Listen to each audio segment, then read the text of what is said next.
Hukum sudah lahir sejak masyarakat itu ada.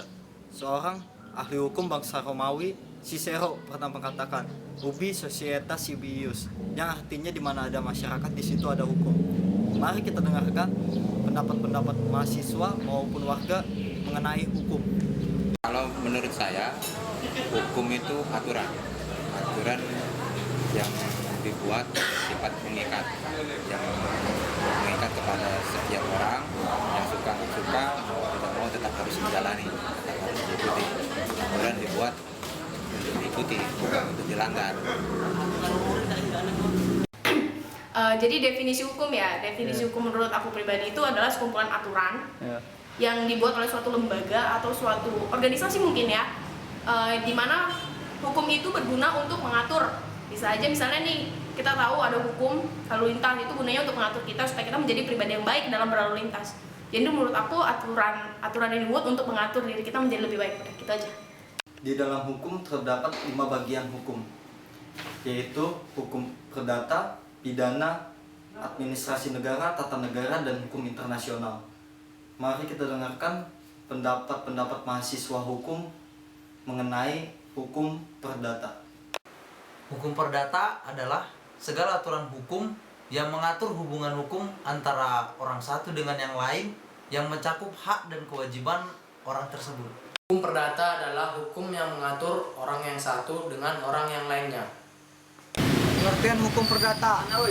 Hukum perdata adalah hukum yang mengatur individu antar individu, individu antar kelompok, kelompok antar kelompok. Lalu apa saja subjek hukum itu? Dan di mana subjek hukum itu diatur dalam KUH Perdata?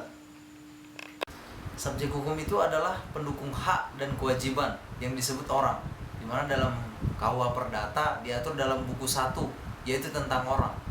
Subjek hukum adalah pendukung hak dan kewajiban. Subjek hukum perdata dibagi menjadi 2, yaitu manusia dan badan hukum, yang diatur dalam buku 1 tentang orang KUH Perdata. Subjek hukum adalah pendukung hak dan kewajiban. Subjek hukum dibagi menjadi 2, yaitu manusia dan badan hukum. Manusia dijadikan subjek hukum sejak dia lahir sampai dia mati. Ketika ada kepentingan yang menghendaki, sejak dalam kandungan manusia sudah dijadikan subjek hukum, diatur dalam pasal 2 KUH Perdata. Hukum dibagi menjadi 2, manusia dan badan hukum. Untuk dapat disebut sebagai badan hukum, harus memenuhi syarat-syarat formal dan material. Syarat-syarat formal badan hukum antara lain, badan hukum harus didirikan dengan akta notaris, mempunyai anggaran dasar dan anggaran rumah tangga. Syarat-syarat material badan hukum antara lain, mempunyai kepentingan tujuan tertentu, mempunyai kepentingan tertentu, dan mempunyai susunan organisasi dan kepengurusan.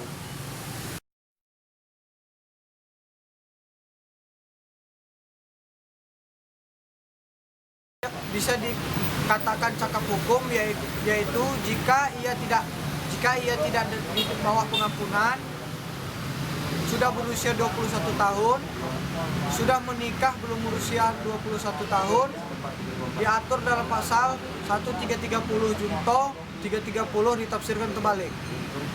Atau syarat badan hukum di mata hukum. Syarat badan hukum memiliki kekayaan yang terpisah dari kekayaan anggotanya, hak dan kewajiban hukum terpisah dari anggotanya.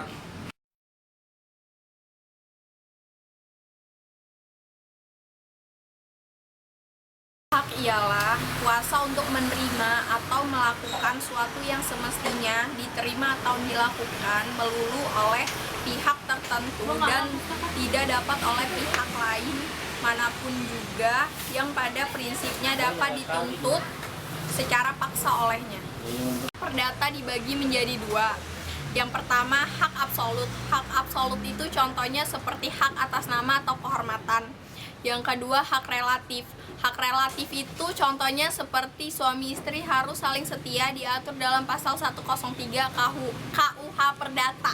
Kewajiban adalah beban yang diberikan oleh hukum kepada badan atau orang. Dengan kata lain, kewajiban adalah sesuatu yang sepatutnya diberikan. Contoh kewajiban. Dalam jual beli, bila kita membeli sesuatu barang, maka kita wajib membayar barang tersebut. Perwujudan hukum menjadi hak dan kewajiban itu terjadi dengan adanya peristiwa atau kejadian dalam keadaan tertentu. Adalah peristiwa hukum. Untuk terciptanya suatu hak dan kewajiban diperlukan terjadinya peristiwa yang oleh hukum dihubungkan sebagai akibat. Karena pada umumnya hukum itu bersifat pasif. Contohnya, terdapat ketentuan barang siapa mencuri suatu barang, maka dia akan mendapatkan hukumannya.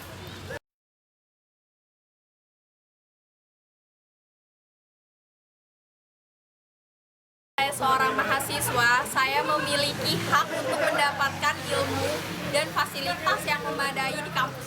Kewajiban kita sebagai mahasiswa, kita berwajib untuk menuntut ilmu dan membayar kewajiban membayar UKT kita.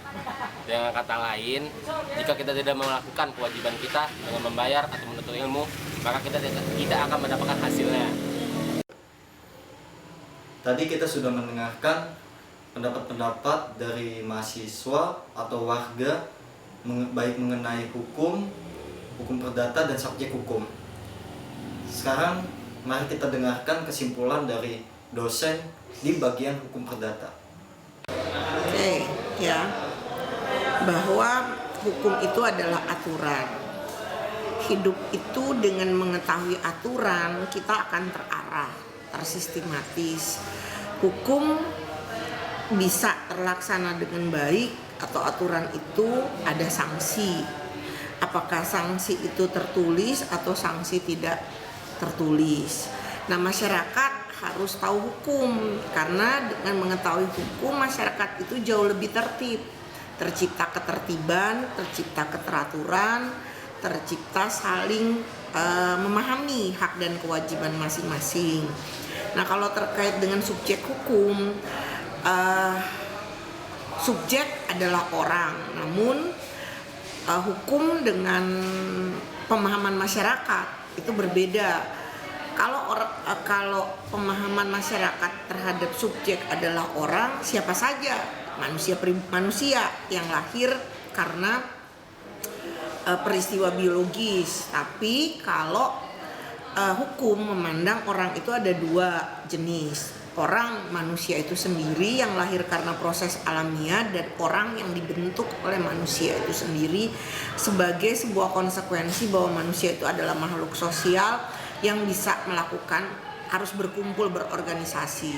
Nah, namun kumpulan orang itu yang diatur oleh hukum disebut badan hukum. Jadi orang bisa membentuk badan untuk melaksanakan tujuannya, namun harus memenuhi ketentuan. Itu pengertian orang di luar manusia pribadi. Nah, badan ada syarat untuk disebut sebagai badan yang diatur oleh hukum, yaitu punya kekayaan sendiri, terus kemudian punya tujuan, dan ada pengesahan menteri. Itu yang penting. Jadi pengesahan menteri adalah menyatakan sah atau tidaknya badan itu sebagai subjek hukum sama dengan manusia pribadi. Itu aja kira-kira yang bisa saya jelaskan, mudah-mudahan bermanfaat untuk kamu. Makasih. Tadi kita sudah mendengarkan baik itu mengenai hukum perdata, dan subjek hukum. Baik itu menurut mahasiswa atau mahasiswi dan warga, juga dosen selaku pemberi kesimpulan di video ini. Tiba di akhir video kali ini, saya Afrialdi Siagian selaku ketua kelompok dari hukum tentang orang ingin pamit. Jika ada kesalahan maupun kurang tepatnya di video ini, mohon untuk dimaklumkan. Sekian dan terima kasih.